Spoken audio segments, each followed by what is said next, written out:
ओम नमः धनवंतरि।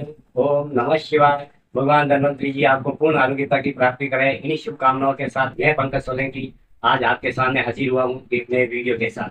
आज मैं आपको श्वास या दमा रोग के लिए एक खीर बनती है जो हर अश्विनी पूर्णिमा या फागुन मास की पूर्णिमा को खीर में मिला करके दी जाती है और ये वितरित की जाती है। उसको बनाने का मैं आज आपको योग बना रहा हूँ। ये दवा मात्र साल में 2 ही बार दी जाती है, या तो अश्विनी शुक्ल पूर्णिमा जिसे शरद पूर्णिमा भी कहा जाता है, और एक फागुन शुक्ला पूर्णिमा, उस दिन ये दवा दी जाती है। तो सबसे पहले इस दवा को लेने से पहले कुछ नियम व शर्तें हैं, वो मैं आपको बता देना चाहता हूँ।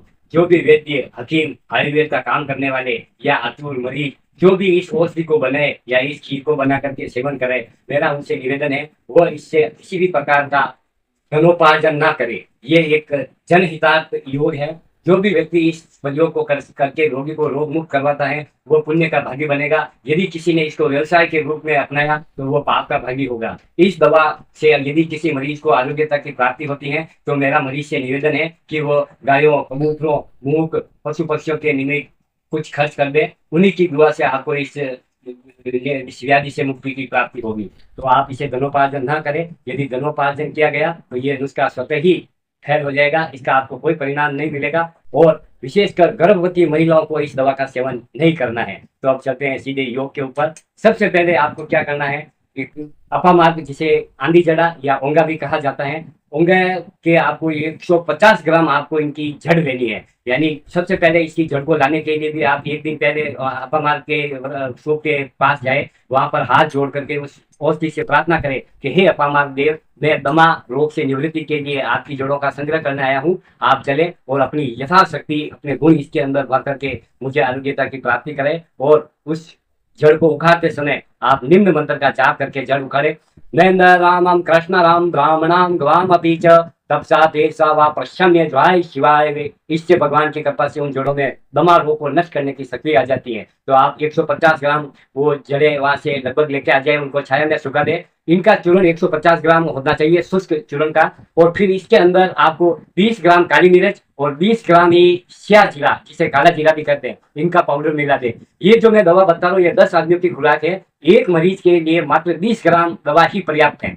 अब आपको करना क्या है, जिस दिन शरद पूर्णिमा हो या अपने फागुन मास की पूर्णिमा हो, अश्विनी पूर्णिमा हो, शुक्ल पक्ष की, उस दिन आप व्रत रखें, किसी भी प्रकार का कोई भोजन नहीं करें, केवल आप जल का सेवन कर सकते हैं। उस समय आप भगवान धन्वंतरी जी से प्रार्थना करते हुए आप 100 ग्राम 1 वर्ष पुराने चावल लें और 1 किलो देसी गाय का आप दूध लें। तो सबसे पहले तो इसकी आप खीर बनाए। आप लगभग शाम को 7-8 बजे मंद मंद आंच पे 1 किलो दूध में 100 ग्राम 1 वर्ष पुराने चावल डाल के इनको आप पकाए। और हाँ, एक बात ध्यान रखना, इसके अंदर आप जो बर्तन लेते हो वो बर्तन या तो कांसी का होना चाहिए या कढ़ाई किए हुए धातु का या चांदी का होना चाहिए।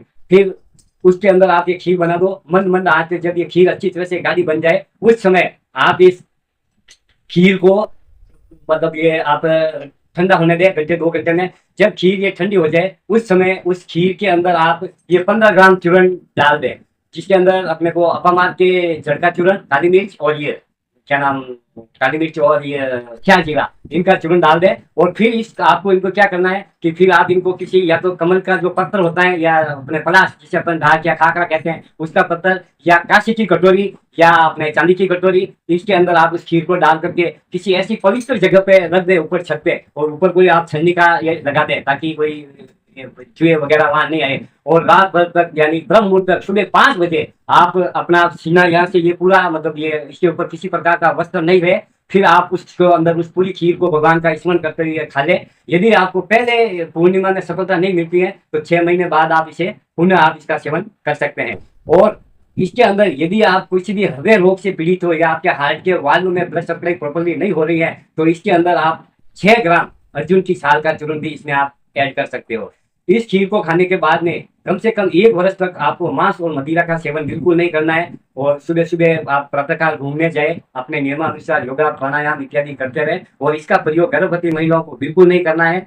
और इससे कभी भी आप धनोपार्जन की लालसा बिल्कुल मत रखना, अन्यथा यह नुस्खा फेल हो जाएगा। और मेरा ये जो भी परोपकार के निमित्त या पुण्य के निमित्त बड़े बड़े जो लोग हैं, उद्योगपति हैं, उनसे मेरा करबद्ध निवेदन है कि आप पुण्य आप इस प्रकार की खीर को लार्ज क्वांटिटी में बनवाए और ये जितने भी दमा अस्थमा से पीड़ित मरीज हैं उनको सद पूर्णिमा के दिन या फागुन शुक्ल पूर्णिमा के दिन निःशुल्क वितरण करवा के पुण्य के भागी बने। इन्हीं शुभकामनाओं के साथ मैं पंकज सोलंकी। ओम नमः शिवाय।